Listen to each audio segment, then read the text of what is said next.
আছে সব তীর্থ বারবার গঙ্গাসাগর একবার, এই প্রবাদ বাক্যটি গঙ্গাসাগরের শ্রেষ্ঠত্ব তুলে ধরে।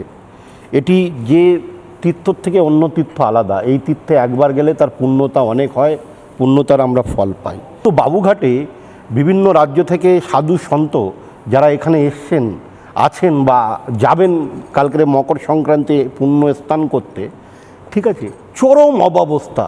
তাদের মাথার উপরে এই কনকনে শীতের ঠান্ডায় তাদের মাথার উপরে কোনো আচ্ছাদন নেই, কোনো ছাউনি নেই, ঠিকমতো পানীয় জলের ব্যবস্থা নেই।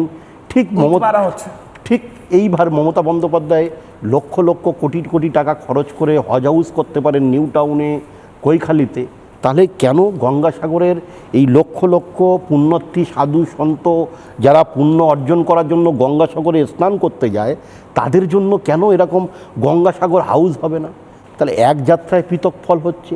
মমতা বন্দ্যোপাধ্যায় তোষণ এবং তুষ্টিকরণের রাজনীতি করে যেভাবে ভাগাভাগি করেছে, পশ্চিমবাংলায় কিন্তু এই বিভেদ দূরত্ব কিন্তু ছিল না।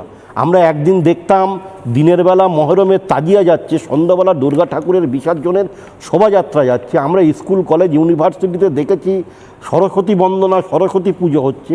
আজকের আমরা অবাক, 14 বছরের মমতা ব্যানার্জি এই হিজাব টেনে ঘোমটা টেনে আমাদের চোর ডাকাত গুন্ডা মোস্তান বানিয়েছে। নির্বাচন এলে আমাদের দিয়ে নির্বাচনী বৈতরণী পার হওয়ার জন্য মমতা ব্যানার্জি আমাদের দিয়েই অন্য ধর্মের মানুষ